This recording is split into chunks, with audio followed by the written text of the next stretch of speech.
two iconic horror franchises that broke the internet. One a possible remake and one that has a lot in store for you. So if you're wondering what to look out for in theaters this year and beyond, I got you.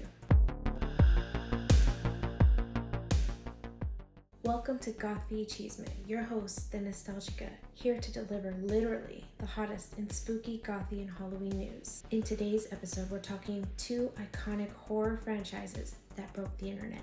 I'm not sure if you heard the rumors going around about Rob Zombie and Jaws and a possible remake. Yes, all three in the same sentence, cool. On the Daily Jaws was a TikTok from a TikToker/creator saying that Rob Zombie was in the works with a Jaws remake. If you're a hardcore Jaws fan like myself, I'm sure you've heard all this already. But in case you haven't, I'm here to investigate for you. As one does, I went down the Jaws remake rabbit hole. I looked at Reddit, on YouTube, on Instagram, on Rob Zombie's page, on this TikToker's page on the Daily Jaws. Did my due diligence, and I can say there was nothing that came up of some sort of remake or anything having to do with Rob Zombie. So I'm not quite sure how this rumor came about, where it actually originated from. Quite curious to see what comes of this in the coming weeks or months. However, I will say I did find something in an article on Loudwire where they interviewed Rob Zombie, and he did say about films like Jaws and The Shining that they are so iconic he couldn't see them being remade, but that he said he'd like to think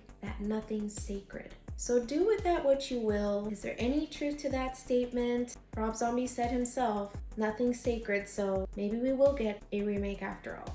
What are your thoughts on a possible Jaws remake in general, and furthermore one by Rob Zombie? All I have to say as a hardcore Jaws fan is please don't do all this CGI for the shark. I would love if somehow they did an animatronic shark just like they did in the original and the other films. We all know animatronics might not look as modern, right, depending on the robot itself, but I really think it just has that touch, what it's known for. It's just spooky in its own regard. So if they do decide to remake it, I'm not saying I'm not gonna watch it, but that shark better be animatronic, baby. Now, speaking of CGI and animatronics and things of that nature, this little guy here is going to help me segue to the next part. We all know the Beetlejuice 2, Beetlejuice trailer dropped, and everyone, the internet, lost their minds. It's been about several weeks, if not months, since they dropped the first trailer, and this time around in the second one, we have a couple new things we didn't see in the first one. We have introduction to new characters and cast. We have Monica Bellucci, Justin Theroux, Willem Dafoe, and some others that you might not have caught in the trailer as well. And by that, I mean, did anyone catch who that janitor was? It was a small, short part in trailer 2, but yes, if you're thinking, Danny DeVito, I love your work, that's exactly who it is. Not the guy from Mean Girls, but Danny DeVito himself. I gotta admit, the first time around, I did not catch that, and it wasn't until I was doing research after the fact that, yes, they snuck in a little Easter egg per se, and it was Danny DeVito. Now, the little backstory behind Danny DeVito's character in this is he plays a dead janitor, or like a ghost janitor. If you remember from the original Beetlejuice, there is also another dead or ghost janitor. However, they're not the same character. So Danny DeVito is a whole other ghost janitor, but they thought they would tie that in from the first one. We also get to see another character return, which is Harry the Huntsman / the Shrunken Head. This time, he's now going by Shrinker, and there's not just one of him, but several of him.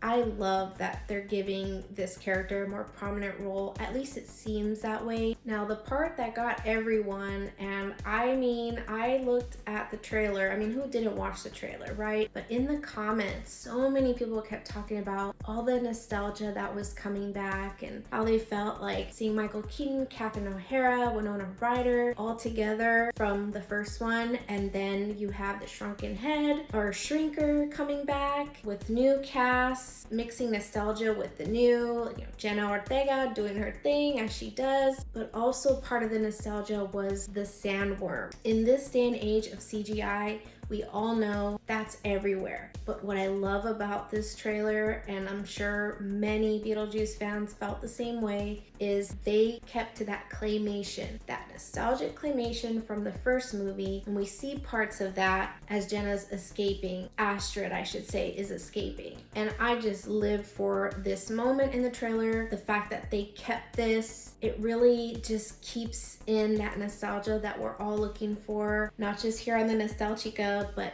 everywhere in the spooky community and just those who love the best movies of the 80s. And the comments were just proof of that. So Nostalchica here to ask you, what are your thoughts on this trailer? How do you feel about the characters, the cast, any interesting backstories that I may have not talked about here? And just in general, like, how did you feel watching this trailer? I would love to know. Now, we talked spooky, we talked nostalgic. One little thing I always want to add, it is called Gothffee y Chisme after all. It's a little bit of goth.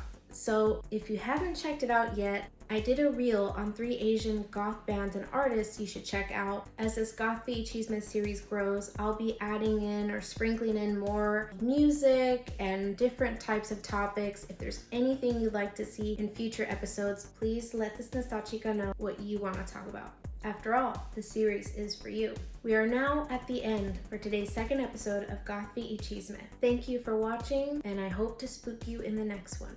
Goodbye.